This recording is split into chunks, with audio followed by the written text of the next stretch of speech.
Te damos la bienvenida a nuestro canal Documentales Interesantes. La Glassnote, transparencia, dedicado a reformas políticas y sociales. Siento como si alguien me hubiera desconectado el cuerpo. Escribe orgulloso en los comentarios abajo. La revolución de la invisibilidad. Empecemos con lo que hace al B21 realmente especial. Aquí encontrará de todo: historia, tecnología, salud, acontecimientos mundiales. Suscríbete y dale a la campanita.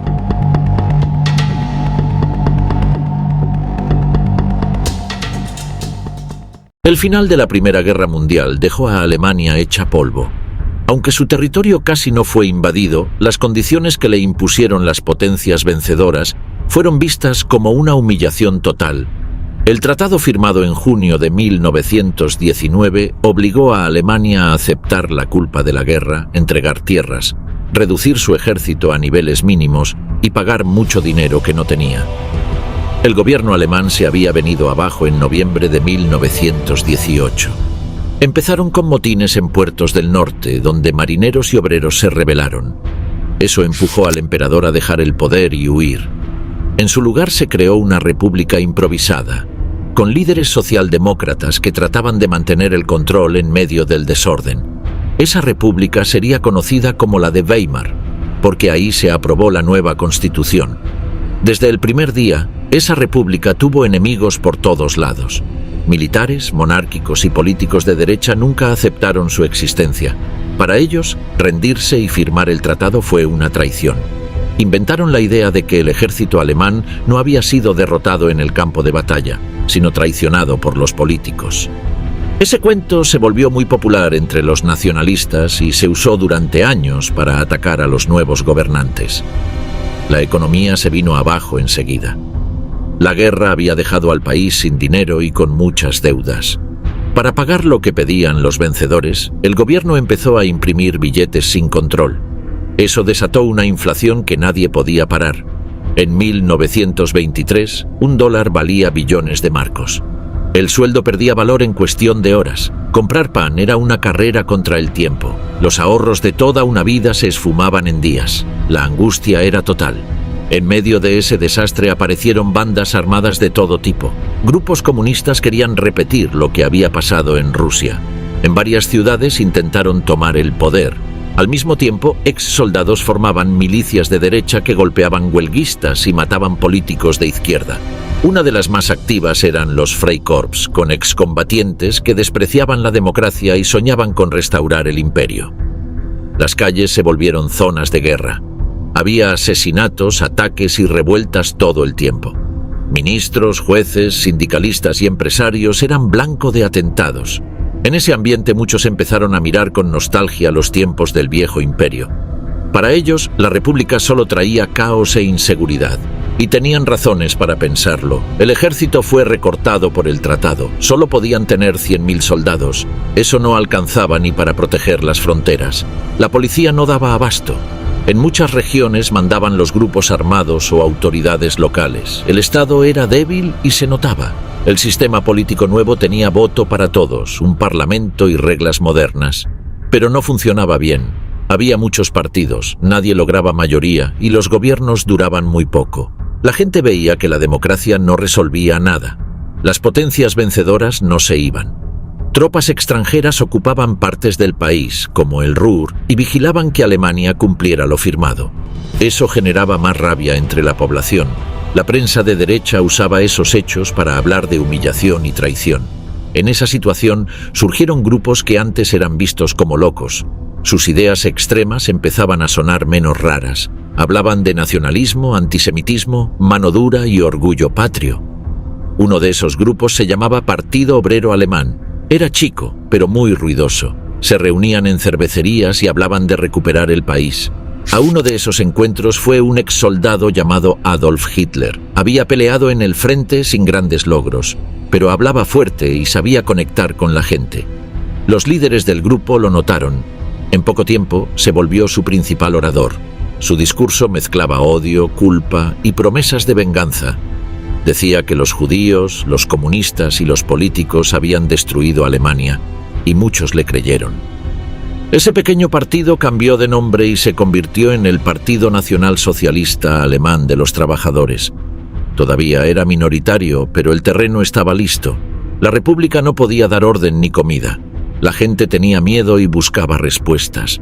Entre los escombros de 1919 empezó a crecer el movimiento que iba a cambiar todo: el despertar del nacionalsocialismo. Después del caos de la posguerra, el Partido Obrero Alemán era solo uno más entre muchos grupos pequeños que aparecían en Múnich. A finales de 1919 no pasaban de 50 personas. Su plan era reunir a obreros que estuvieran hartos del marxismo, pero también del sistema tradicional. Uno de sus miembros era Adolf Hitler, un excombatiente que había sido enviado por el ejército para espiar movimientos extremistas. Hitler asistió a una reunión del partido por primera vez en septiembre de ese año. Escuchó las ideas, discutió con uno de los oradores y llamó la atención. El jefe del grupo, Anton Drexler, lo invitó a unirse. Hitler aceptó. Era un tipo sin rumbo, sin empleo fijo, sin estudios ni familia. Pero tenía una habilidad para hablar en público que muy pronto lo convirtió en el principal agitador del grupo. En 1920, el partido decidió cambiar de nombre. Pasó a llamarse Partido Nacional Socialista Alemán de los Trabajadores. Era una mezcla rara de ideas nacionalistas y sociales. El nombre fue pensado para atraer a obreros, pero también a patriotas y exsoldados. Eligieron como símbolo una esvástica negra sobre fondo blanco y rojo, colores del viejo imperio. Ese mismo año lanzaron un programa con 25 puntos. Pedían la unión de todos los alemanes, la anulación del Tratado de Versalles, más tierra para el pueblo, el fin de la inmigración y la expulsión de los judíos. Querían un Estado fuerte, sin corrupción, sin prensa libre y sin capitalismo extranjero. Mezclaban ideas antisemitas, racistas y autoritarias con reclamos populares. El grupo seguía siendo chico, pero en Múnich ganaba visibilidad. Hitler se convirtió en el orador principal. Llenaba cervecerías con discursos encendidos, atacaba a los comunistas, a los judíos, a los políticos, a los empresarios. Prometía devolver el orgullo, castigar a los traidores y rescatar la patria. Su estilo era agresivo y teatral. Usaba el cuerpo, la voz y los gestos para encender al público. En 1921, Hitler logró tomar el control total del partido. Se impuso a sus rivales internos y exigió obediencia completa. Quería decidir todo: el programa, los aliados, el rumbo. Para eso necesitaba un grupo de choque. Lo creó con antiguos soldados y jóvenes violentos. Se llamaba la Sección de Asalto, o SA. Su tarea era proteger las reuniones nazis y romperlas de los rivales. Las SA vestían camisas pardas y actuaban como un ejército. Golpeaban comunistas, interrumpían actos, desfilaban con orden. Eran muchos excombatientes frustrados, sin empleo, que buscaban acción. Para ellos el partido era una forma de seguir la pelea. Hitler los usó para mostrar fuerza y crear miedo. También le daban una imagen de orden frente al caos general. Entre 1921 y 1923, el partido creció rápido. Empezaron a publicar un periódico propio, Der Völkischer Beobachter. Era sensacionalista, lleno de ataques y rumores. Ayudó a difundir el mensaje nazi entre obreros, comerciantes y soldados. La inflación, el desempleo y la inestabilidad hacían que mucha gente escuchara con atención. Hitler no era el único extremista activo. Había grupos paramilitares por todas partes. Algunos eran separatistas bávaros, otros eran monárquicos, muchos solo querían tumbar al gobierno de Berlín. El clima en Múnich era tenso. La policía toleraba a los radicales de derecha y perseguía a los de izquierda. Eso hizo que Hitler se moviera con libertad. En 1923, la situación empeoró. Las tropas francesas ocuparon el Ruhr, el corazón industrial de Alemania. El gobierno respondió con pasividad. La inflación se disparó aún más. El marco valía menos que el papel donde se imprimía. Los sueldos se perdían en horas. La comida escaseaba. Muchos culparon a los políticos y al sistema. Hitler creyó que había llegado su momento. Decidió copiar el modelo de Mussolini, que un año antes había marchado sobre Roma con sus camisas negras. Hitler planeó una acción similar, un golpe de fuerza desde Múnich para tomar Berlín. Pero no tenía los medios ni el apoyo suficiente. El 8 de noviembre de 1923, Hitler y unos 600 hombres armados entraron a una cervecería donde hablaba el gobernador de Baviera. Lo rodearon, lo obligaron a declarar su apoyo y tomaron control del lugar. Fue el inicio del Putsch de Múnich. Al día siguiente, marcharon por las calles con la idea de tomar el poder, pero la policía les cerró el paso. Hubo un tiroteo breve. 16 nazis y 4 agentes murieron. Hitler fue arrestado. De la prisión a la estrategia política. Tras su arresto, Adolf Hitler recibió una condena de 5 años, aunque solo permaneció unos meses en una celda con comodidades. Aprovechó ese encierro para redactar un libro donde expuso su visión política completa, titulado Mein Kampf. Allí expresó su rechazo al sistema parlamentario, su ambición de una Alemania poderosa y su odio hacia los judíos y los marxistas. Desde el encierro, Hitler se dio cuenta de que un nuevo intento violento no iba a funcionar. Por eso, cuando salió en 1924, empezó a cambiar la estrategia del movimiento. Su plan era llegar al poder usando las reglas existentes. Quería convertir al partido nazi en una fuerza legal y fuerte, usando votos en vez de armas. Aunque seguía siendo un hombre que buscaba el control total, ahora apostaba por el camino legal para lograrlo. El partido nazi estaba dividido después del fracaso del golpe. Algunos seguidores querían seguir con la lucha directa en las calles, otros ya no confiaban en él. Hitler, sin embargo, retomó el mando absoluto del partido desde el primer momento en que salió del encierro. Para asegurarse de que nadie desafiara su poder, creó reglas claras dentro del partido. Ningún miembro podía criticar sus órdenes, y él era el único que decidía qué camino seguir. En 1925, el partido nazi fue reorganizado por completo. Adolf Hitler impuso una estructura vertical. Él estaba arriba con todo el control. Debajo, colocó mandos intermedios que respondían solo a él. El grupo paramilitar, que antes había estado disperso, llamado SA, fue reactivado y puesto al servicio directo del partido, no como grupo autónomo, sino como brazo de presión y fuerza en las calles. Ese mismo año, Mein Kampf fue publicado y se vendió como una especie de guía política para quienes compartían sus ideas. Aunque al inicio vendió pocas copias, con el tiempo se convirtió en material obligatorio para entender lo que él pensaba. Ahí no se escondía nada. Hablaba abiertamente de su plan para eliminar a los judíos, su deseo de conquistar territorios en el este y su intención de derribar el sistema de partidos. Joseph Goebbels, que en sus comienzos había estado más cerca de los socialistas radicales, se unió al partido nazi y quedó deslumbrado por la manera en que Adolf Hitler hablaba. Desde que lo escuchó en vivo, decidió que no había otro líder posible. Goebbels empezó a usar la propaganda como herramienta clave para atraer a jóvenes, desempleados y excombatientes. Convirtió los discursos, panfletos y símbolos en armas tan efectivas como los puños de la SA. En paralelo, Heinrich Himmler empezó a destacarse por su disciplina, su fanatismo y su capacidad para controlar estructuras internas. Fue escalando dentro del movimiento hasta quedarse con el mando de un grupo nuevo y más leal, la SS. Esta fuerza nacía como una sección especial que respondía solo a Hitler, más cerrada, más obediente y con una visión de pureza mucho más extrema que la SA. Durante los años siguientes, el partido fue creciendo lentamente. En las elecciones de 1924 obtuvieron pocos escaños en el Parlamento y luego cayeron aún más. Muchos pensaron que el movimiento estaba acabado.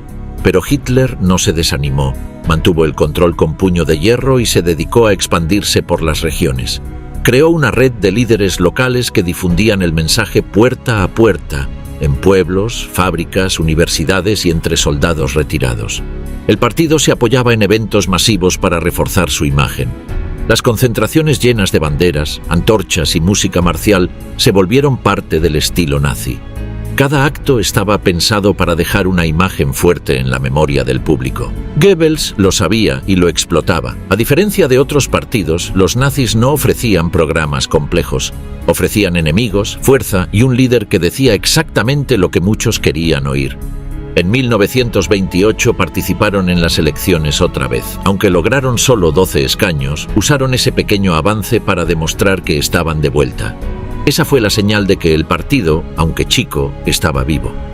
Mientras tanto, la situación económica del país empeoraba, el desempleo crecía y la confianza en los partidos tradicionales se caía a pedazos. Las ayudas extranjeras que habían llegado con el Plan Dawes ya no eran tan seguras. Muchos economistas advertían que la dependencia de préstamos externos era una bomba de tiempo. En 1929, esa bomba estalló. La caída de la bolsa en Estados Unidos arrastró a los bancos alemanes. En pocos meses, miles de empresas cerraron, el desempleo subió como nunca y las filas para recibir comida se alargaron. La desesperación se sintió en cada barrio. Fue en ese momento cuando el mensaje de Hitler empezó a calar más fuerte. Mientras los partidos tradicionales discutían sin llegar a acuerdos, él se presentaba como la única figura firme. En sus discursos no ofrecía soluciones técnicas. Gritaba, señalaba culpables y prometía que los verdaderos alemanes recuperarían el país. La crisis le dio el escenario perfecto para crecer. Joseph Goebbels intensificó su trabajo propagandístico. Usó el desempleo, la miseria y el miedo como material constante para sus mensajes. Cada panfleto mostraba a un pueblo traicionado, a un sistema podrido y a un futuro posible solo con Adolf Hitler al frente. Las imágenes eran directas. Colas de hambre, rostros tristes, obreros arruinados. El partido prometía trabajo, orgullo, seguridad y castigo para los traidores. En paralelo, los empresarios comenzaron a mirar con atención al movimiento. Aunque no compartían del todo su violencia o sus ideas raciales, sí veían en Hitler a alguien capaz de frenar a los comunistas. Grandes industriales como Fritz Thyssen empezaron a financiar al partido.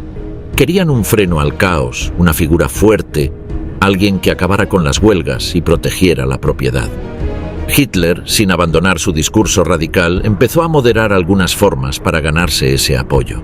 El partido también cambió su manera de organizarse. Creó secciones por edades, por profesiones, por regiones. La juventud tenía su propio grupo, con actividades y adoctrinamiento. Las mujeres también. Se organizaban cursos, excursiones, celebraciones, todo con la idea de crear identidad. Cada miembro era parte de una maquinaria que funcionaba con disciplina y obediencia. Los líderes locales recibían órdenes directas de Múnich, donde estaba el centro de operaciones del partido. La SA siguió expandiéndose. Para 1929 contaba con decenas de miles de miembros. Aunque la policía los vigilaba, actuaban con libertad en muchas zonas. Golpeaban opositores, interrumpían actos de rivales y protegían los encuentros del partido. En varias ciudades funcionaban como una fuerza paralela, eran temidos y al mismo tiempo vistos por algunos sectores como garantes de orden frente al caos. La figura de Hitler ganaba protagonismo absoluto. Decidía cada paso. Nadie hablaba sin su aprobación ni cuestionaba sus decisiones. Goebbels lo mostraba como un guía. En los carteles, su rostro ocupaba el centro. En los mítines, su voz dominaba la escena. La idea de que solo él podía rescatar al país se repetía sin pausa. La base social del partido también creció. Si al inicio atraía sobre todo a veteranos de guerra y pequeños comerciantes, ahora sumaba a obreros desempleados, campesinos arruinados y jóvenes sin futuro. El mensaje era simple. Ellos eran víctimas de una élite corrupta y de enemigos internos. El partido se mostraba como un movimiento del pueblo con disciplina y dirección. El salto electoral hacia el poder. En septiembre de 1930, el Partido Nacional Socialista Alemán del Trabajo logró un avance inesperado. Pasó de 12 escaños a 107 en el Parlamento. Fue el segundo grupo más grande, detrás del Partido Socialdemócrata. Esa votación mostró que el discurso de Adolf Hitler había conectado con una parte importante de la población. El impacto de la crisis económica y el desempleo masivo se reflejó directamente en las urnas. Joseph Goebbels dirigió una campaña intensa, llenaron ciudades con carteles, organizaron actos callejeros, usaron radios y altavoces. Mostraban a Hitler como un hombre fuerte, como alguien capaz de dar respuestas cuando todos los demás callaban. Los mítines eran enormes, con banderas, uniformes y saludos coordinados.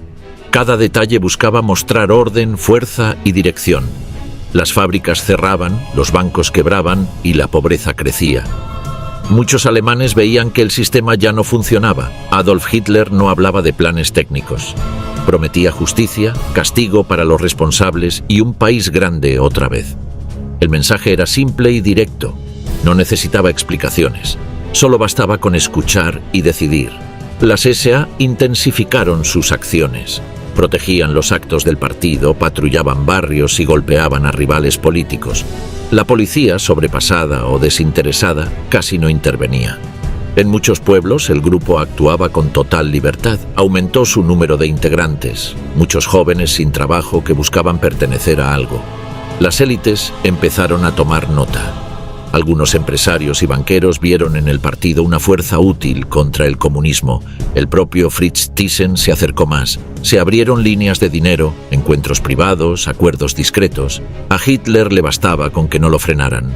Ganar influencia era el siguiente paso. Paul von Hindenburg, el presidente, no simpatizaba con Hitler. Lo veía como un agitador, un oportunista sin formación, pero también entendía que el país se desmoronaba. Las elecciones demostraron que los partidos tradicionales ya no podían sostener un gobierno estable. Desde entonces se empezó a gobernar por decreto. Heinrich Brüning, el canciller en ese momento, trató de contener la crisis recortando gastos y subiendo impuestos. Sus decisiones hicieron que la recesión se sintiera con más fuerza. El descontento aumentó. Su apoyo político se redujo y sus medidas no generaban resultados visibles. Hitler aprovechó ese desgaste. Durante 1931, el Partido Nacional Socialista extendió su red territorial. Aumentaron las sedes locales, los centros juveniles y los grupos femeninos. Las campañas de afiliación eran diarias. En los pueblos los mensajes llegaban por radio o por voceros del partido. En las ciudades los desfiles eran comunes. Goebbels se encargó de los contenidos. Redactaba boletines, dirigía la prensa partidaria y hablaba en eventos masivos. Mostraba a Hitler como un hombre de destino, un elegido que traería estabilidad. Al mismo tiempo señalaba culpables: marxistas, judíos, extranjeros, traidores. El lenguaje era agresivo, directo, sin matices. En julio de 1932 se realizaron nuevas elecciones. El partido obtuvo más de 13 millones de votos. Consiguieron 230 escaños. Ahora eran la fuerza más grande del Parlamento. Ese resultado confirmó que ya no eran una minoría marginal. Adolf Hitler exigió el cargo de canciller, quería el poder completo. El presidente Hindenburg se negó. Nombró a Franz von Papen como nuevo canciller. Este no tenía partido propio. Gobernaba sin mayoría parlamentaria. Fue una decisión impopular. Hitler no aceptó quedar relegado. Organizó más mítines, desafió al gobierno, movilizó a las SA. La tensión crecía cada semana. Von Papen disolvió el Parlamento y llamó a nuevas elecciones en noviembre de 1932. El partido de Hitler perdió 2 millones de votos, pero aún así mantuvo 196 escaños. Seguían siendo los primeros. Los comunistas también subieron. La polarización era evidente. Hermann Göring fue elegido presidente del Parlamento. Desde esa posición, bloqueó varias medidas del gobierno. Controlaba la agenda y usaba el cargo para frenar a sus adversarios. Von Papen renunció. Kurt von Schleicher tomó su lugar. Intentó dividir al Partido Nacional Socialista ofreciendo cargos a algunos de sus miembros. La estrategia fracasó. Hitler no permitió fracturas. Mostró control total sobre su organización. Rechazó todos los acercamientos. Quería la Cancillería o nada. Los contactos entre el partido y sectores conservadores aumentaron. Algunos empresarios, militares y políticos veían que Hitler podía ser útil si era contenido. Pensaban que, una vez en el gobierno, podrían manejarlo. Lo veían como un vehículo para restaurar el orden, no como un peligro real. El 30 de enero de 1933, Adolf Hitler recibió el nombramiento oficial de parte de Paul von Hindenburg. La reunión se realizó en la residencia presidencial. También estuvieron presentes Franz von Papen y Otto Meissner. El decreto fue firmado ese mismo día en horas de la mañana. La ceremonia fue breve. El nuevo gobierno quedó compuesto por una mayoría de figuras conservadoras. Wilhelm Frick tomó el Ministerio del Interior. Hermann Göring recibió la cartera del Interior de Prusia. Franz von Papen fue designado como vicecanciller. Alfred Hugenberg se encargó de economía. El resto eran aliados de confianza de Hindenburg y de la derecha tradicional. Solo 3 miembros del gabinete pertenecían al Partido Nacional Socialista. El resto venía de partidos conservadores y del aparato estatal. La idea de von Papen era simple: usar a Hitler para frenar al movimiento obrero y restaurar el orden sin dejarle espacio real de decisión. Lo veían como una figura útil pero manejable. El nombramiento no generó resistencia institucional. Las Fuerzas Armadas aceptaron la decisión. Los empresarios mostraron aprobación. Algunos incluso enviaron cartas de respaldo. En Berlín, las calles se llenaron de militantes uniformados. Se organizaron marchas con antorchas y tambores. La prensa aliada al nuevo gobierno habló de un nuevo comienzo. Goebbels redactó el primer comunicado. Hablaba de un cambio necesario, de una limpieza moral y de una recuperación nacional. El tono era agresivo, con llamados a la unidad bajo un liderazgo firme. Se distribuyó en miles de copias por todo el país. Los periódicos del partido lo replicaron sin editar. Desde el primer día, el nuevo gabinete actuó con rapidez. Se prohibieron varias manifestaciones obreras. Se censuraron publicaciones de izquierda. En algunas regiones se detuvieron a activistas sindicales. La policía recibió órdenes de colaborar con las SA. Göring coordinó estas acciones desde Prusia, sin pasar por el Parlamento. Franz von Papen celebró reuniones con empresarios y diplomáticos. Aseguraba que la situación estaba bajo control. Prometía estabilidad, inversiones y paz social. Decía que Hitler no tenía mayoría propia, que el poder real estaba en manos del presidente y de los ministros conservadores. Negó cualquier plan radical. Adolf Hitler convocó al gabinete a sesiones casi diarias. Escuchaba a todos, pero imponía ritmo y temas. Evitaba discusiones largas, exigía rapidez y lealtad. Hablaba con tono firme, usaba silencios largos y miradas directas.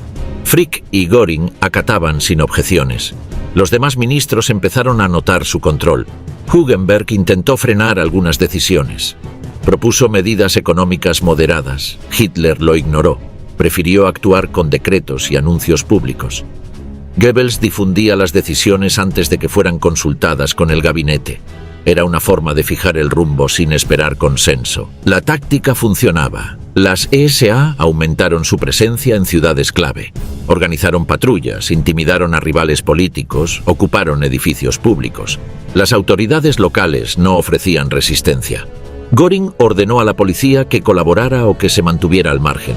Muchos uniformados simpatizaban con el partido, otros temían represalias. Se creó una nueva oficina de propaganda. Goebbels la dirigía desde Berlín, controlaba carteles, folletos, emisiones radiales y artículos de prensa. El discurso era uniforme: orden, trabajo, unidad y disciplina. Se evitaban temas técnicos, se usaban frases cortas, imágenes fuertes y símbolos reconocibles. En los primeros 15 días del nuevo gobierno se aprobaron 30 decretos. La mayoría afectaban derechos civiles, controlaban la prensa o permitían detenciones sin orden judicial. El objetivo era claro: eliminar a los adversarios, reforzar el control interno y consolidar la estructura de poder. Los partidos de centro y derecha no ofrecieron resistencia. Algunos creían que podrían frenar a Hitler desde dentro. Otros confiaban en Hindenburg. Pensaban que el presidente usaría su autoridad para limitar cualquier exceso. Nadie actuó con decisión. Los sindicatos se mostraron desorientados. La izquierda estaba dividida. El 13 de febrero se anunció la disolución del Parlamento. Se convocaron nuevas elecciones para marzo. Hitler quería mayoría propia. Inició una campaña masiva. Viajó por todo el país en avión. Habló en estadios, plazas, estaciones y fábricas. Los mítines eran diarios, siempre con la misma escenografía. Goebbels organizó desfiles nocturnos, conciertos y transmisiones radiales. Las ciudades se llenaron de carteles con la imagen de Hitler. Se presentaba como el salvador nacional. Decía que el país debía elegir entre caos o orden. El tono era agresivo pero eficaz. La respuesta del público era creciente. El 4 de marzo, Göring dirigió una redada masiva en Berlín. Arrestaron a cientos de comunistas, socialistas y críticos del gobierno. Las oficinas de prensa de izquierda fueron cerradas. Se incautaron imprentas, radios y panfletos. Se justificó como medida preventiva ante posibles sabotajes. El 27 de febrero, el edificio del Parlamento fue incendiado. La policía detuvo a un joven comunista holandés llamado Marinus van der Lubbe. Hitler y Göring usaron el hecho como excusa. Dijeron que era parte de un plan mayor para tomar el poder. Se redactó un decreto de urgencia. El documento fue firmado al día siguiente. Suspendía derechos individuales, autorizaba detenciones sin juicio, permitía la intervención de la policía en cualquier estado. Se aplicó en todo el país. Fue el primer paso legal hacia la dictadura. El gobierno actuó sin demoras. Franz von Papen no protestó. Alfred Hugenberg apoyó la medida. Paul von Hindenburg firmó sin objeción. Solo algunos jueces expresaron dudas. Nadie los escuchó. El poder se concentraba. Hitler dejaba de ser solo canciller. Pasaba a controlar el aparato represivo del Estado. Los empresarios ofrecieron respaldo económico para las elecciones de marzo. Reunieron fondos, organizaron eventos y publicaron anuncios en favor del partido. No pedían condiciones, solo querían estabilidad y garantías contra el comunismo. Hitler prometía ambas. Dictadura en marcha, control y propaganda.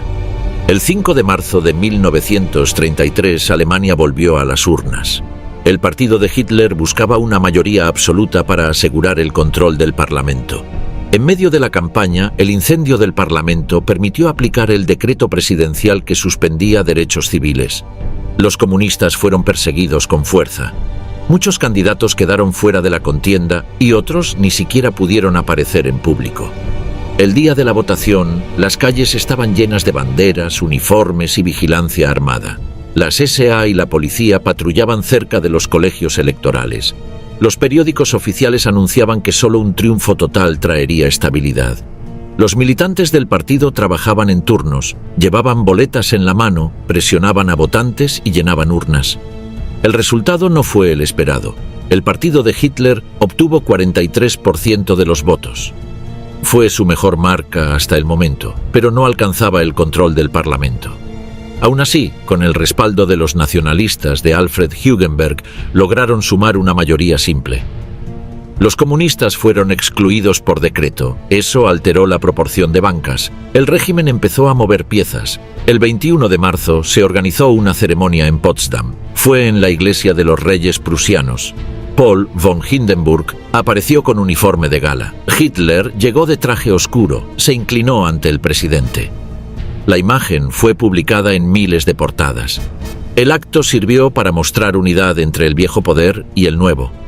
2 días después, el 23 de marzo, el Parlamento se reunió para votar una ley que cambiaba por completo las reglas. La llamada ley habilitante permitía al gabinete dictar normas con fuerza de ley sin pasar por el legislativo. Necesitaban 2/3 para aprobarla. Los socialdemócratas votaron en contra, pero el resto apoyó. Los comunistas no estaban presentes. Muchos habían sido detenidos, otros estaban escondidos. Algunos huyeron del país. El presidente del Parlamento autorizó que sus escaños no contaran para el quórum. La maniobra fue legalizada sin discusión. La ley fue aprobada sin obstáculos. Desde ese momento, el gobierno podía actuar sin control. Adolf Hitler no perdió tiempo. En abril, se ordenó la expulsión de funcionarios judíos de la administración pública. Se suspendieron publicaciones opositoras. Se intervinieron gobiernos regionales. En cada estado federado se nombraron comisarios con poderes totales. El país se volvió una estructura centralizada. Las decisiones se tomaban desde Berlín. El 1 de mayo fue declarado Día Nacional del Trabajo. Se organizaron desfiles, marchas y actos masivos. Los líderes sindicales fueron invitados como muestra de buena voluntad. Al día siguiente, sus oficinas fueron ocupadas por las SA. Los dirigentes fueron arrestados. Las cuentas bancarias pasaron a manos del nuevo organismo oficial. Se creó el Frente Alemán del Trabajo. Era el único ente permitido para representar a los obreros. Su jefe era Robert Ley. Estaba directamente subordinado al canciller. Los empleados ya no podían negociar condiciones ni formar gremios. Las huelgas quedaron prohibidas. Cualquier protesta se consideraba acto de sabotaje. La propaganda del régimen explicaba las medidas como necesarias para la unidad nacional, resaltando la idea de una comunidad unida y disciplinada. En junio se prohibieron los partidos políticos restantes. Algunos se disolvieron por decisión propia. Otros fueron clausurados por decreto. Las oficinas fueron cerradas. Los fondos fueron confiscados. Los líderes pasaron a vigilancia. El país quedó con una sola agrupación autorizada, el Partido Nacional Socialista de los Trabajadores Alemanes. Las organizaciones juveniles también fueron absorbidas. El movimiento juvenil alemán pasó a ser parte de las juventudes del partido. Los deportes, los campamentos y las actividades culturales quedaron bajo supervisión directa. El uniforme, el saludo y los cantos se unificaron. La meta era formar una nueva generación con disciplina y obediencia. La estructura de poder se consolidó rápido. Cada región tenía un líder regional del partido. Cada ciudad, un jefe local. Cada barrio, un responsable de manzana. Era una red organizada por niveles. Todos dependían del jefe máximo. Cada orden bajaba en línea recta. Cada nivel vigilaba al que tenía debajo. La policía fue purgada. Los oficiales leales a la República fueron retirados. Se promovió a quienes mostraban afinidad con la nueva línea. Se crearon unidades especiales. Se entrenaron en técnicas de interrogatorio, control de masas y detención rápida. Las cárceles recibían nuevos internos cada semana. El Ministerio del Interior publicó nuevas normativas. Se incluyeron listas de autores prohibidos. Se eliminaron asociaciones civiles. Se reescribieron los manuales escolares. Los inspectores visitaban aulas, bibliotecas y centros comunitarios. Se eliminaba cualquier rastro de oposición. También se promovía una imagen única del país. La figura de Adolf Hitler empezó a aparecer en retratos, billetes, sellos, libros, álbumes y estampas. Era mostrado como líder fuerte, protector del pueblo, defensor de la patria. Las radios repetían su voz. Los discursos eran emitidos en cadena. Las salas de cine abrían funciones con noticieros producidos por el gobierno. Los periódicos fueron intervenidos con rapidez. Los jefes de redacción recibían órdenes desde Berlín. Se revisaban titulares, imágenes y comentarios. Las publicaciones independientes fueron cerradas o absorbidas. Cada artículo debía ajustarse al mensaje oficial. Las radios fueron obligadas a transmitir partes diarias. Los discursos del canciller ocupaban el horario central. Joseph Goebbels fue nombrado ministro encargado de controlar el contenido que llegaba a la gente. Desde su despacho, revisaba guiones, supervisaba filmaciones y preparaba campañas. Se organizaban semanas temáticas en los medios. Cada mensaje debía reforzar una idea: el nuevo Estado, el orden recuperado, el enemigo interno, la obediencia como deber. Las universidades fueron revisadas por comités del partido. Los docentes que no encajaban fueron despedidos. Se promovía a quienes demostraban compromiso con la línea oficial. Las carreras se ajustaron, los programas cambiaron. La historia se enseñaba desde una sola versión. Los alumnos usaban textos revisados por la oficina central. El sistema judicial fue reconfigurado. Se nombraron jueces leales, se eliminaron normas que estorbaban los decretos, se introdujeron tribunales especiales para tratar casos de traición, sabotaje y propaganda enemiga. Las audiencias eran rápidas, las sentencias se dictaban en el momento. No había derecho a defensa plena ni apelación. La policía política se expandió. Se creó una oficina central de inteligencia, se capacitó a nuevos agentes, se organizaron redes de informantes. Cada barrio tenía responsables, cada carta era revisada, cada llamada podía ser monitoreada. Los arrestos se hacían sin orden judicial. Las celdas se llenaban de detenidos por razones políticas. Los profesores debían jurar fidelidad. Cada director debía reportar actividades sospechosas. Las canciones escolares fueron reemplazadas. Los mapas mostraban una nueva geografía. Las biografías permitidas se limitaban a figuras aprobadas. Las palabras, los símbolos y hasta los colores fueron estandarizados. La cultura quedó bajo un solo control. Los médicos debían afiliarse a la organización del partido. Se reguló la atención médica. Se obligó a registrar datos detallados de los pacientes. Se usaron esas listas para aplicar políticas selectivas. Las clínicas privadas fueron intervenidas. Los hospitales estatales quedaron bajo vigilancia. Se prohibieron ciertas investigaciones. Se impulsaron otras con aval oficial. Los artistas fueron llamados a reuniones.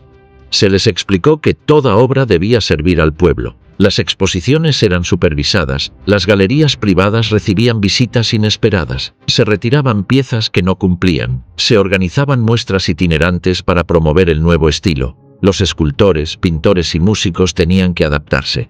Las iglesias fueron presionadas para alinearse. Se impulsó una federación nacional controlada por dirigentes aprobados. Algunos pastores aceptaron, otros se resistieron. Se les negó acceso a medios, recursos o permisos. Se retiraron licencias, se revisaban sermones, se sancionaba cualquier crítica indirecta. Se formó un grupo contrario dentro del clero.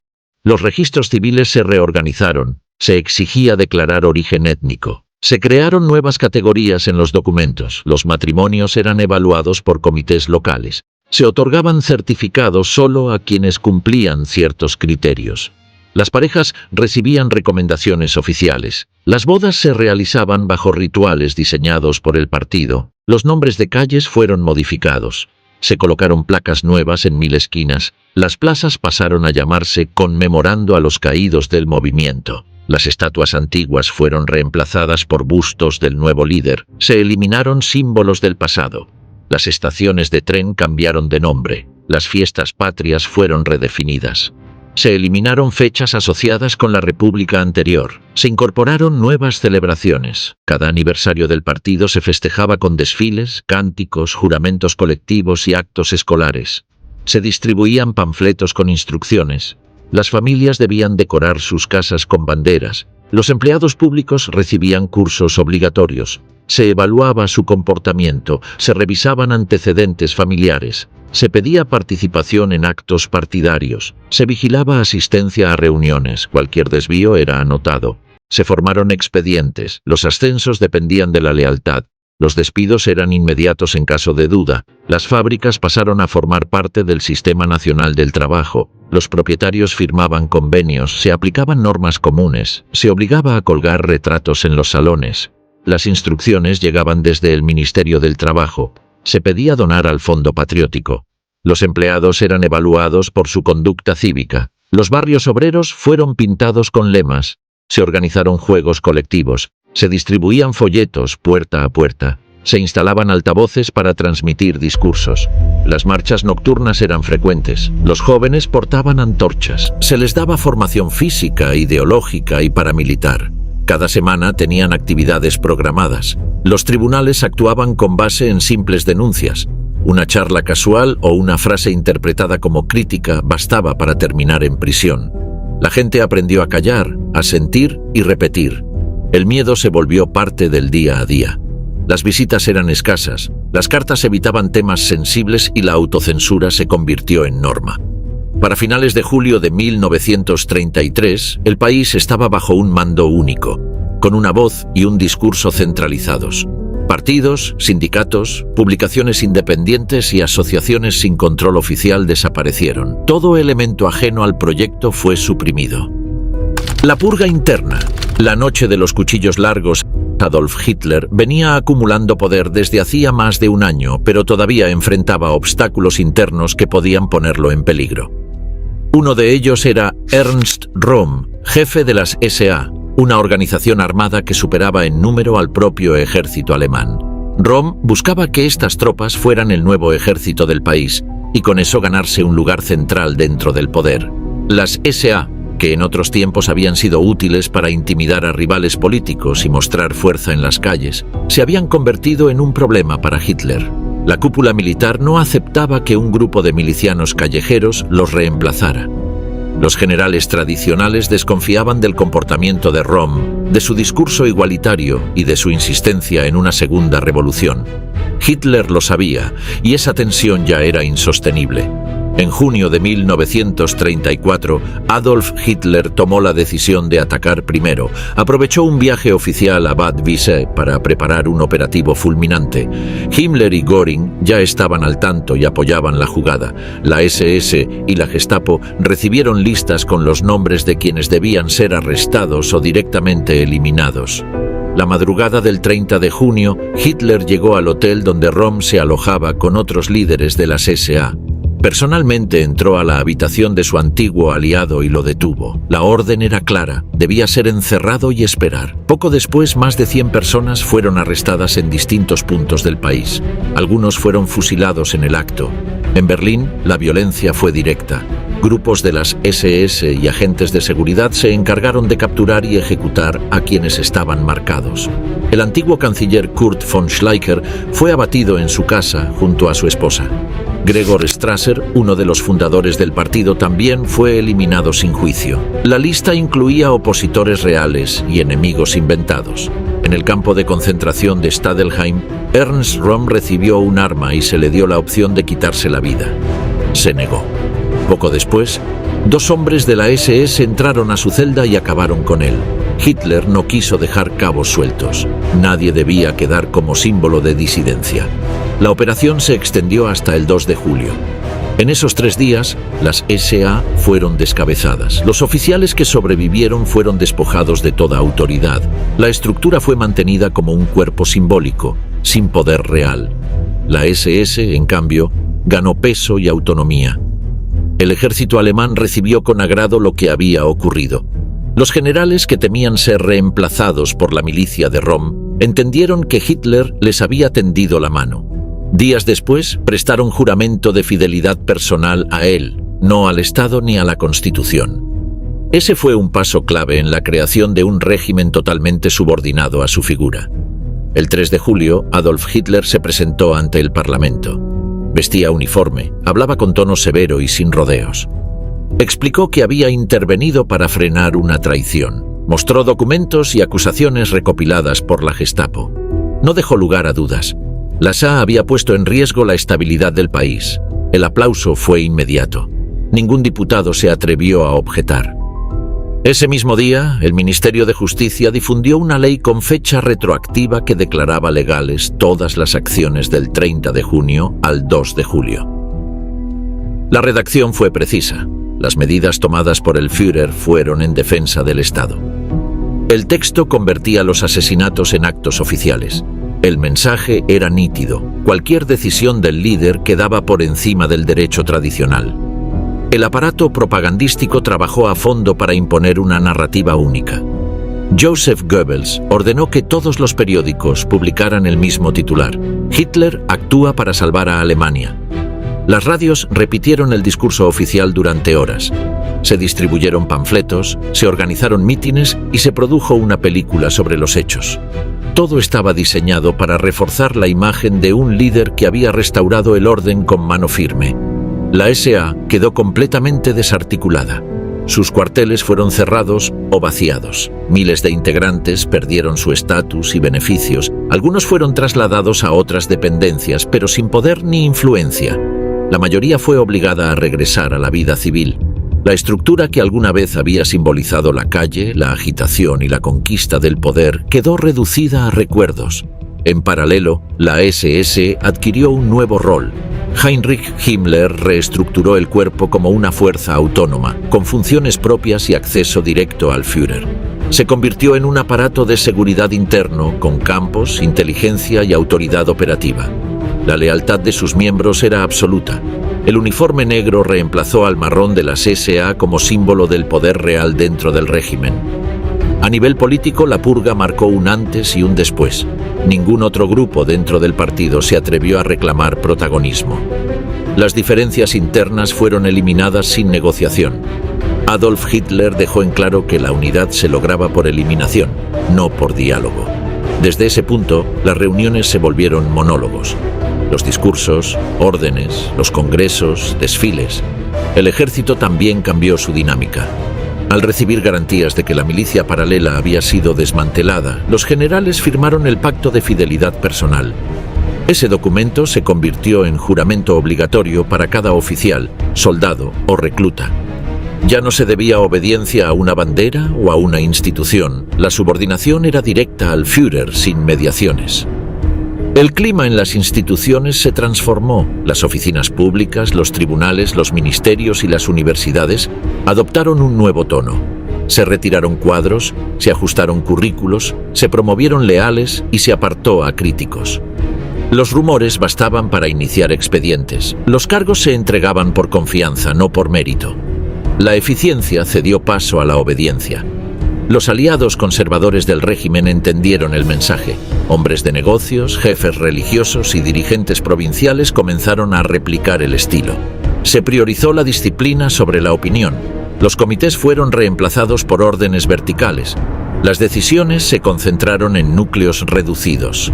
La información se centralizó en Berlín. Las provincias enviaban reportes, no hacían preguntas. Dentro del partido, los cuadros medios adoptaron una actitud nueva. El cálculo político cambió. Ya no bastaba con militar o participar. Era necesario anticipar deseos, interpretar señales y mostrar iniciativa subordinada. Las lealtades se volvían visibles. Los silencios también. Nadie quería parecer tibio o ambiguo. El oportunismo pasó a ser un mecanismo de defensa.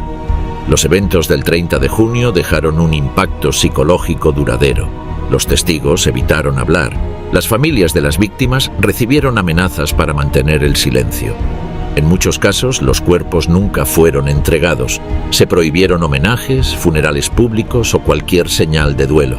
Incluso entre simpatizantes del régimen, el miedo se volvió constante. En el extranjero, la noticia se recibió con preocupación.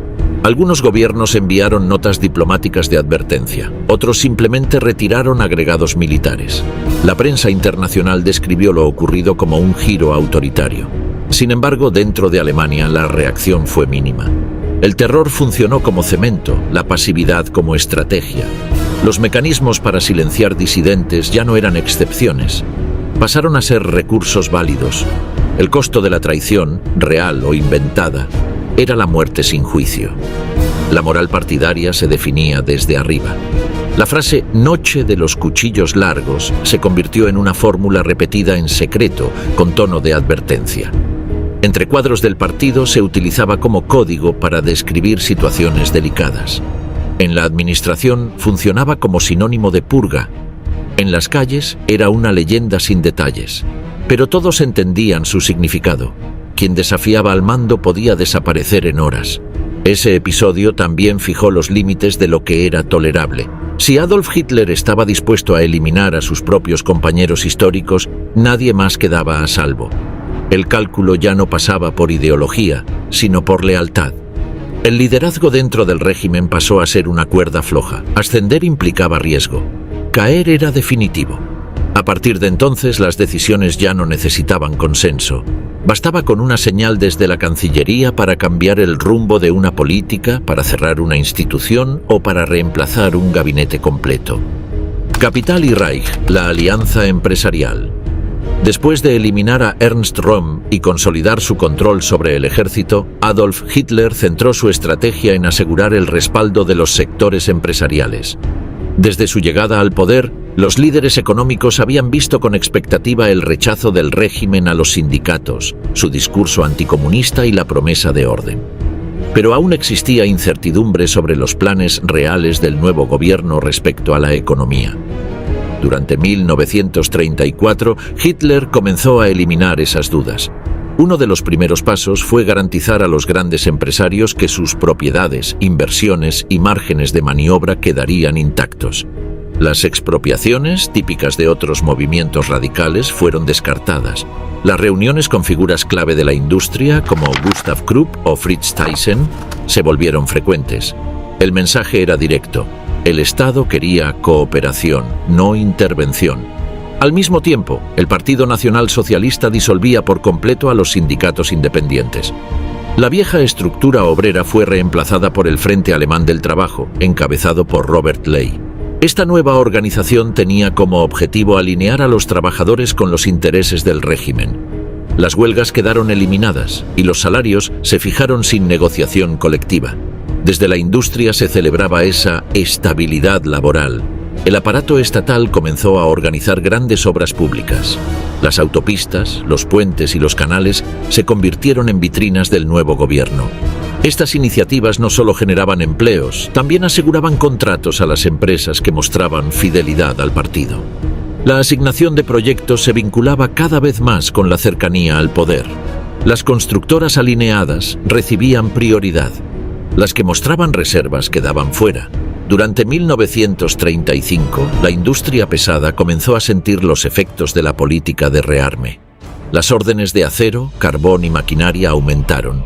Las fábricas de armamento recibieron nuevos encargos. Las autoridades ofrecían contratos sin licitación, con pagos adelantados y cláusulas de confidencialidad.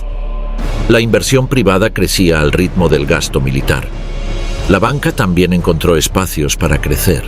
Instituciones como el Deutsche Bank y el Dresdner Bank facilitaron préstamos para las nuevas industrias bélicas. Las operaciones estaban garantizadas por el Estado, que asumía los riesgos a cambio de fidelidad. Los beneficios eran altos y los controles escasos. Mientras tanto, el Ministerio de Economía, bajo Hjalmar Schacht, Mantenía una política monetaria flexible y negociaba directamente con las principales cámaras empresariales. Hitler delegaba en sus ministros la gestión económica, pero supervisaba de cerca las relaciones políticas. Mantenía reuniones privadas con empresarios clave y ofrecía garantías de continuidad. A cambio, exigía compromiso con los objetivos del régimen. Ese pacto no era formal, pero sí claro. Apoyo financiero a cambio de protección y expansión. Las contribuciones al partido se multiplicaron y muchas compañías crearon fondos ocultos para financiar actividades del NSDAP. El rearme fue el núcleo de esa alianza. Las industrias vinculadas al sector militar se convirtieron en pilares del nuevo sistema. Las fábricas de aviones, tanques y armas ampliaron su capacidad. La creación de empleo ocultaba el desvío masivo de recursos hacia fines bélicos. El desempleo se reducía, pero las estadísticas eran manipuladas.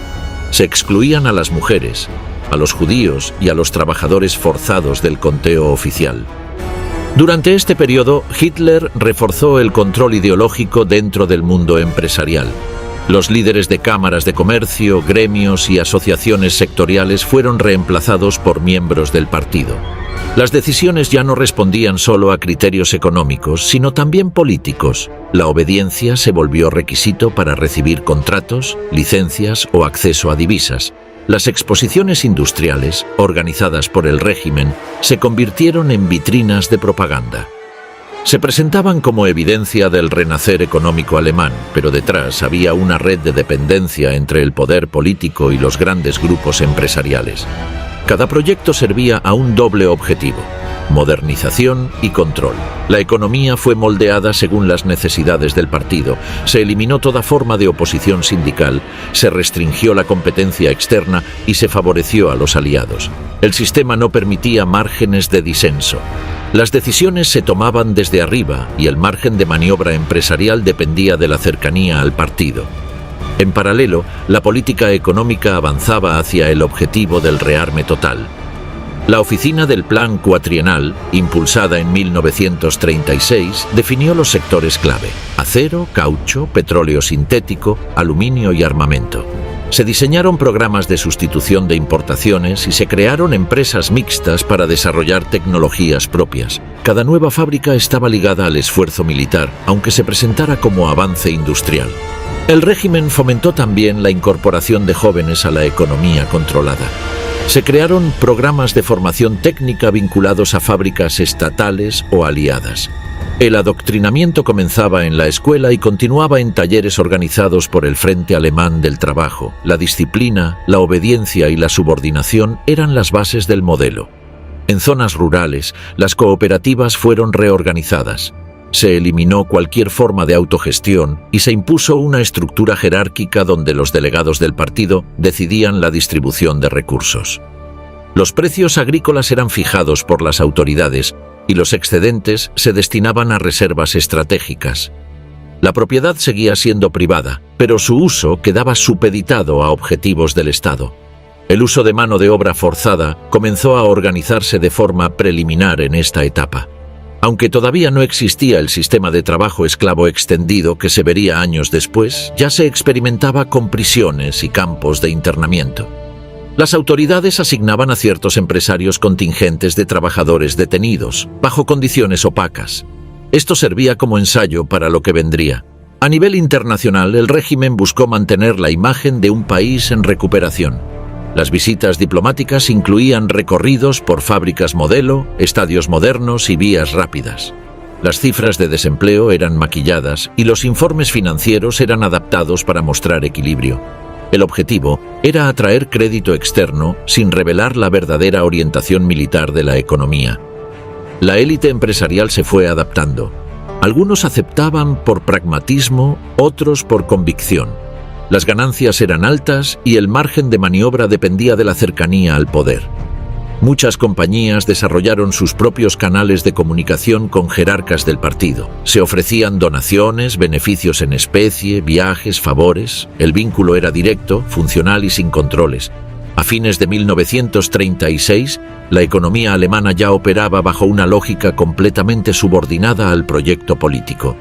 No había espacio para iniciativas que no se alinearan con los objetivos del régimen. La burocracia económica actuaba como filtro ideológico. Las decisiones se tomaban desde la cúspide del partido y se ejecutaban de forma vertical. El aparato empresarial quedó atrapado en esa estructura. Exclusión racial y leyes de Nuremberg. En septiembre de 1935, durante el Congreso del Partido en Nuremberg, Adolf Hitler presentó un conjunto de normativas que formalizaron la exclusión jurídica de los judíos en Alemania. Estas disposiciones, conocidas como las leyes de Nuremberg, fueron elaboradas rápidamente por el Ministerio del Interior y validaron en el papel lo que ya se venía imponiendo de hecho desde hacía 2 años: la marginación total del pueblo judío de la sociedad alemana. La primera ley definía quién era considerado judío. Se basaba en criterios genealógicos, no religiosos. Si una persona tenía 3 o más abuelos judíos, era clasificada como judía, independientemente de su fe o identidad cultural. 2 abuelos judíos bastaban para ser etiquetado como mestizo de primer grado. El sistema establecía jerarquías raciales. La pertenencia quedaba sellada por el linaje, no por la conducta. No existía modo de escapar de esa categoría. La etiqueta era permanente. La segunda ley retiraba a los judíos su ciudadanía. Dejaban de ser ciudadanos del Reich, solo conservaban un estatus de súbditos sin derechos políticos. Esto implicaba la exclusión de toda representación, el veto al servicio público y la prohibición de ocupar cargos docentes, judiciales o administrativos. También perdían el derecho a votar y a presentarse a elecciones. La estructura legal borraba su pertenencia al cuerpo político de Alemania. La tercera disposición, conocida como la Ley para la Protección de la Sangre y el Honor alemanes, prohibía los matrimonios y relaciones sexuales entre judíos y ciudadanos alemanes. Cualquier vínculo íntimo era considerado una amenaza biológica para la pureza del pueblo. Las parejas ya casadas no podían seguir conviviendo legalmente. Las relaciones sentimentales mixtas pasaron a ser tratadas como delitos. Se criminalizaba el contacto humano, no solo el institucional. El aparato del Estado se encargó de implementar las nuevas normas. Las oficinas locales del partido, las comisarías, las escuelas y los juzgados recibieron instrucciones precisas. Se elaboraron registros raciales. Los formularios exigían declarar la procedencia de los abuelos. Las familias tuvieron que revisar sus árboles genealógicos. Los errores o falsificaciones eran castigados. Los funcionarios se convirtieron en agentes de clasificación étnica. Los tribunales especiales, conocidos como tribunales de raza, comenzaron a operar con rapidez. Su función era verificar la ascendencia de los acusados y determinar su pertenencia racial. Las decisiones se basaban en certificados de nacimiento, partidas de bautismo y testimonios. Las personas eran sometidas a procesos largos y humillantes. Algunos intentaban probar que no eran judíos. Otros eran denunciados por vecinos, exparejas o rivales. Los periódicos publicaban casos ejemplares. Se informaba de profesores expulsados, médicos destituidos, empresarios despojados de sus negocios. Los nombres se divulgaban como escarmiento. El mensaje era claro: no había espacio para quienes portaran sangre judía. Las leyes se aplicaban incluso en zonas rurales y alejadas. La vigilancia era constante. Los informantes estaban por todas partes. El miedo al señalamiento obligaba a las familias a cortar lazos. La policía recibía instrucciones de actuar sin demoras. Las redadas en cafés, cines y parques eran comunes. Los agentes identificaban a los presentes y revisaban documentos. Si encontraban parejas mixtas, las separaban y arrestaban. Los hombres eran llevados ante jueces, las mujeres interrogadas. La sospecha de relación con un judío bastaba para arruinar una carrera o destruir una familia. Las denuncias por celos, venganzas o intereses personales aumentaron. La prensa oficial reforzaba el discurso racial. Joseph Goebbels, desde el Ministerio de Propaganda, impulsó campañas para glorificar la pureza alemana. Las revistas juveniles mostraban imágenes de familias arias ideales. Las películas incluían mensajes sobre los peligros del mestizaje. En las escuelas, los maestros enseñaban biología racial como parte del currículo. Se hacían mediciones craneales, análisis faciales y exámenes de origen. Las empresas se sumaron al proceso. Muchas comenzaron a despedir a sus empleados judíos sin necesidad de justificación legal. Otras colocaban carteles en sus vitrinas: prohibido el ingreso a judíos. El transporte público fue restringido. Las universidades negaban matrícula a estudiantes con ascendencia no aria. En los hospitales, los médicos judíos fueron reemplazados por profesionales afiliados al partido. Las asociaciones profesionales expulsaron a sus miembros señalados. En el ámbito privado, los efectos eran devastadores. Vecinos de toda la vida dejaban de saludar. Las invitaciones desaparecían.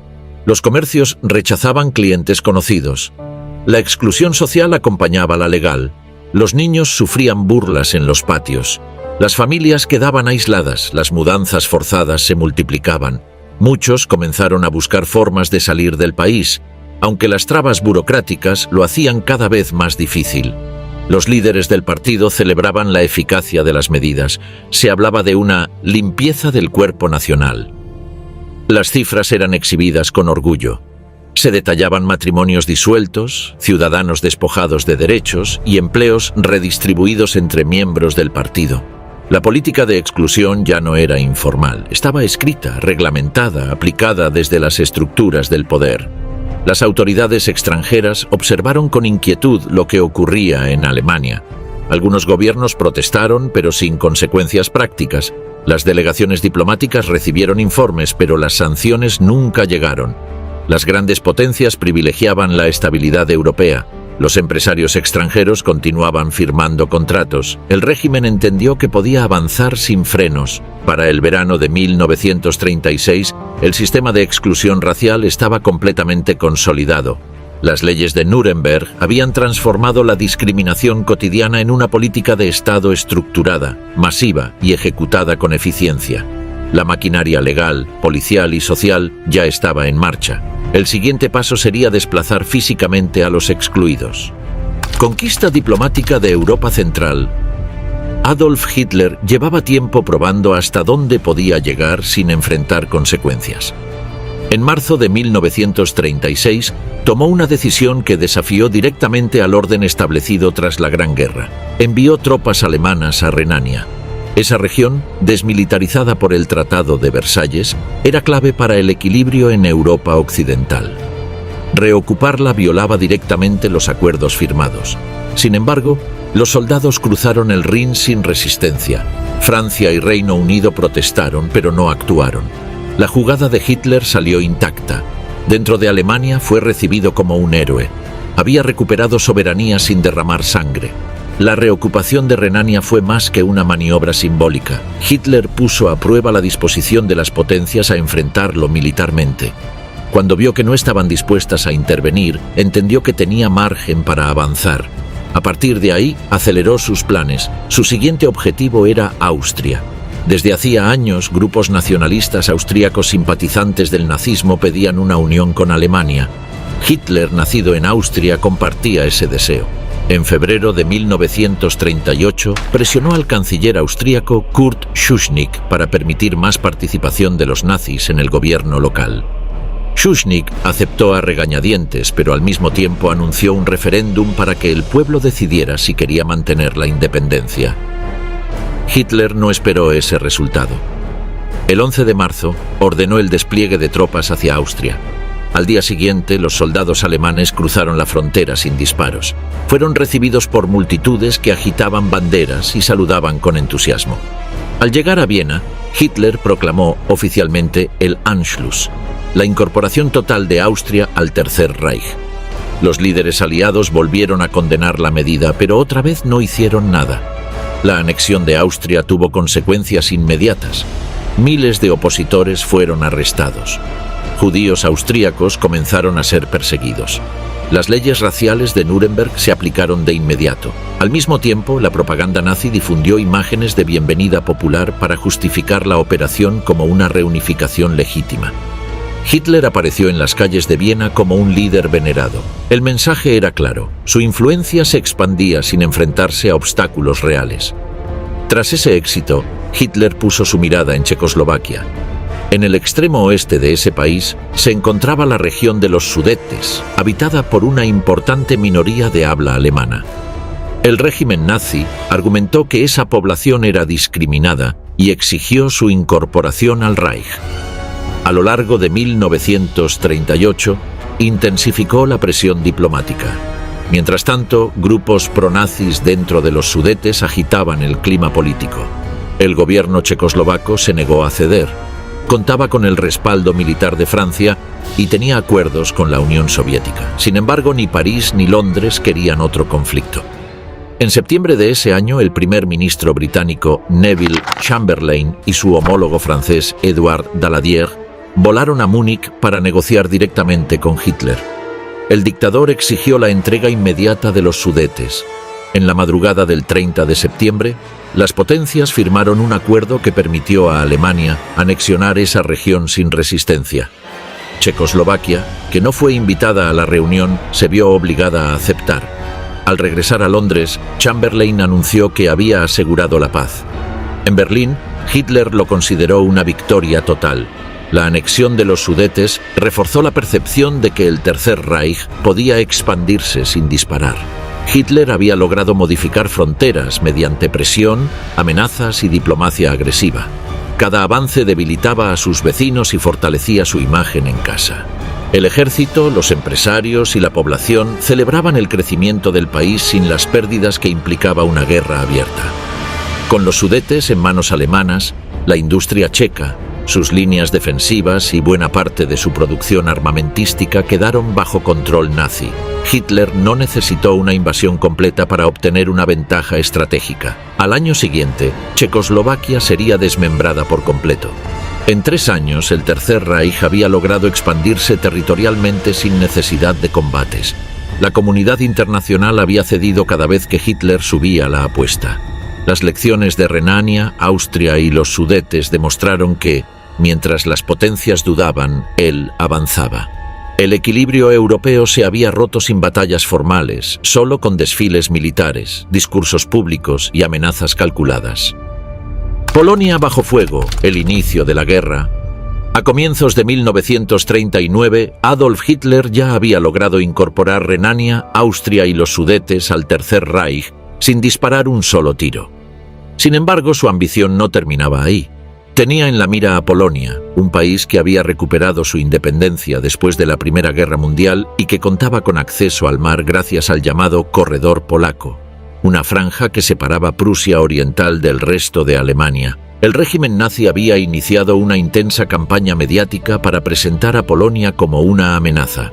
La propaganda hablaba de supuestos abusos contra la minoría alemana que vivía en territorio polaco. Además, Hitler reclamaba el control de la ciudad libre de Danzig y exigía una conexión territorial entre Alemania y Prusia Oriental. Las autoridades polacas se negaron a ceder. Varsovia sabía que cualquier concesión sería seguida por nuevas demandas. En marzo de 1939, Hitler rompió públicamente el acuerdo firmado en Múnich con Reino Unido y Francia. Ese mismo mes, ocupó el resto de Checoslovaquia, dejando en evidencia que su palabra no tenía valor diplomático. Ante ese avance, Londres y París anunciaron que garantizarían la independencia de Polonia. El mensaje fue directo: si Alemania atacaba, habría guerra. Hitler no se detuvo.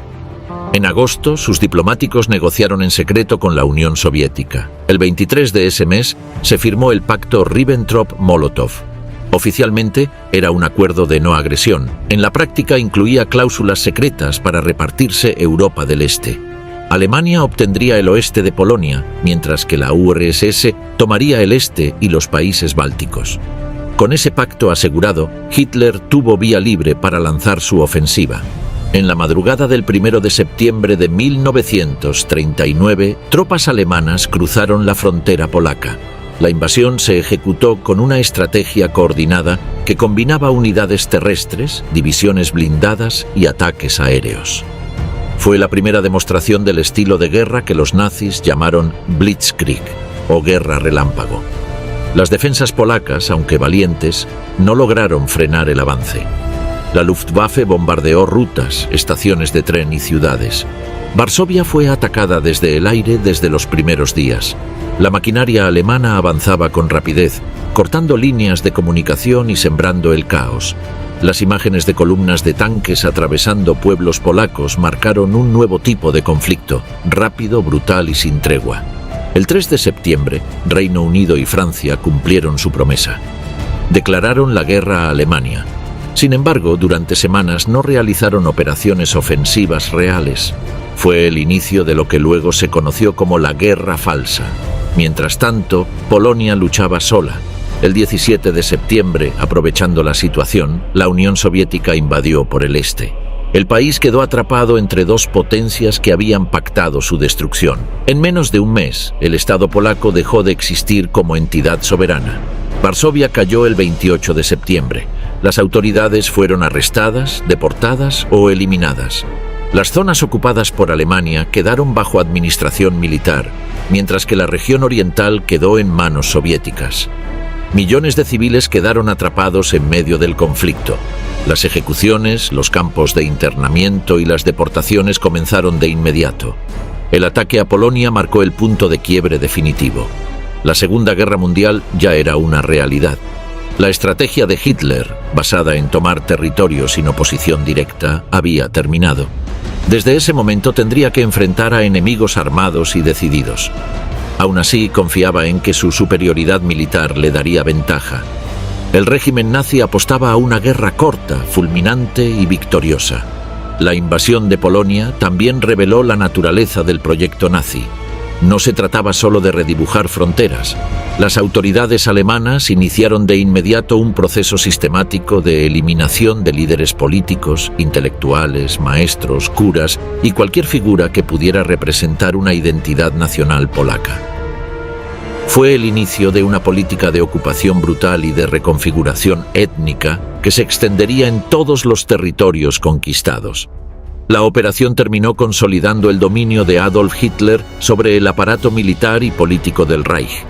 La Wehrmacht demostró su eficacia y la Gestapo amplió su red en los territorios ocupados. Las SS comenzaron a implementar sus métodos de control y represión a gran escala. En pocos días, la lógica del terror se impuso como forma de gobierno en el este. Para millones de europeos, ese 1 de septiembre fue el inicio de una nueva etapa de violencia, ocupación y muerte. Lo que comenzó como una operación para recuperar una ciudad portuaria se transformó en una guerra global que cambiaría para siempre el destino del continente. Nuestro canal Documentales Interesantes. La Glasnost, transparencia, dedicado a reformas políticas y sociales. Siento como si alguien me hubiera desconectado el cuerpo. Escribe orgulloso en los comentarios abajo. La revolución de la invisibilidad. Empecemos con lo que hace al B21 realmente especial. Aquí encontrará de todo: historia, tecnología, salud, acontecimientos mundiales. Suscríbete y dale a la campanita.